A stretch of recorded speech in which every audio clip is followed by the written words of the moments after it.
Summer COVID wave, unmasking the invisible surge across the US. A new wave crashes. Just when we thought the worst was over, a summer COVID-19 wave has silently spread across the United States. This resurgence has turned gatherings into superspreader events and spoiled countless vacations, serving as a stark reminder that the pandemic is far from over. Not even President Biden was spared.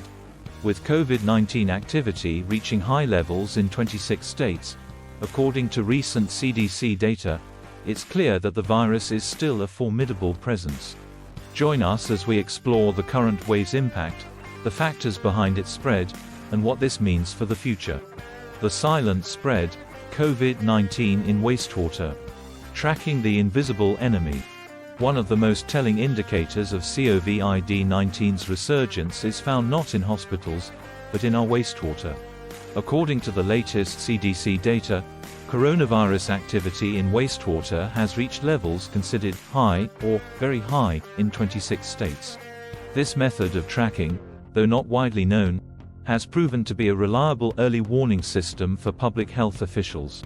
As the virus replicates in the body, remnants of its genetic material are expelled in waste, providing a snapshot of infection rates in communities. Rising metrics. In addition to wastewater data, other metrics suggest an uptick in COVID-19 activity. Emergency room diagnoses and the rate of positive lab tests are on the rise, albeit not to the extreme levels seen during winter surges. This multifaceted approach to tracking the virus helps paint a clearer picture of its current impact and spread. High-profile cases, Biden's brush with COVID. Presidential precautions. President Biden's recent positive COVID-19 test, despite being fully vaccinated and receiving antiviral treatment, highlights the virus's continued reach. At 81, Biden falls into the highest risk category for severe complications. His case underscores the importance of vaccination and early treatment, especially for older adults. Biden's isolation at his Rehoboth Beach home in Delaware serves as a reminder that COVID-19 precautions are still necessary, even for the most protected individuals. The political arena.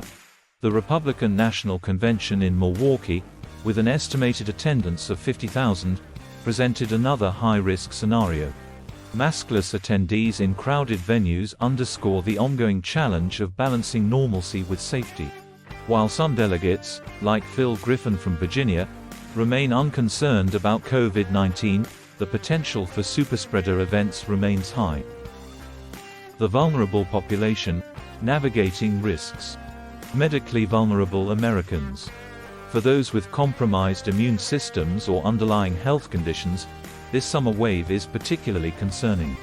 Elizabeth Kidd, managing her own Crohn's disease while caring for her 79-year-old mother with dementia, represents many who face tough choices about exposure and isolation.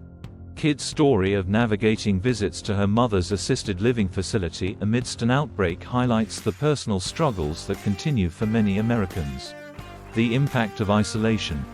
The psychological toll of isolation, especially for the elderly and those in care facilities, is a serious concern. Kidd's 2-week hiatus from visiting her mother, driven by fear of transmission, illustrates the delicate balance between protecting physical health and maintaining emotional well-being. Seasonal surge. Why summer? The heat factor. COVID-19 summer surge can be attributed to several factors. Increased travel, large gatherings, and the rise of new variants all play a role. Additionally, oppressive heat drives people indoors, where the virus spreads more easily. Andrew Pecos, a professor of microbiology at Johns Hopkins, points out that outdoor transmission is less likely, but the summer heat keeps people inside, raising the risk of infection. New variants. The latest variants, including KP variants dubbed FLIRT and LB.1, are more transmissible than previous strains. They have mutations that make them adept at evading immunity, whether from previous infections or vaccinations. Despite their increased spread, these variants do not appear to cause more severe disease, providing some relief amid rising case numbers. Navigating the wave, precautions and protections. Personal precautions. With summer plans in full swing, many are taking extra precautions to avoid infection. Environmental engineering professor Alexandria Bohm advises those who are immunocompromised to consider masking and avoid crowded venues. Simple measures like these can significantly reduce the risk of catching or spreading the virus. Public health strategies. Public health officials are focusing on fall vaccination campaigns to bolster immunity. However, the current vaccines target defunct XBB variants, and updated versions won't be available for another month. This leaves a gap in optimal protection, forcing individuals to decide between getting an outdated shot now or waiting for the new vaccine. The path forward: living with COVID. Reinfections and long COVID. Reinfections remain a concern, especially for high-risk groups. A severe COVID-19 case increases the likelihood of future hospitalizations, according to recent studies. Long COVID, characterized by lingering symptoms even after mild cases, continues to puzzle researchers and patients alike. While less common now, it remains a significant post-infection risk. Access to treatments. Access to treatments like Paxlovid remains uneven. The federal government has ceased widespread distribution of free masks and test kits, and programs to offer free vaccines to the uninsured are ending. This has led to instances like Robin d'Chabets, where high costs prevent access to necessary medication.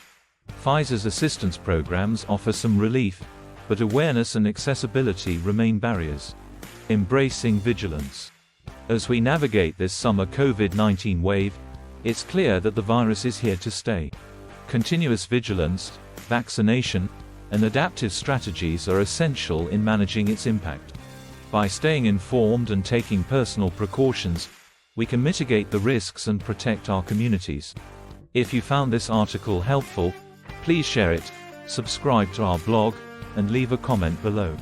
Your engagement helps us bring more awareness to important health issues. Stay safe, stay informed, and together, we can navigate these challenging times.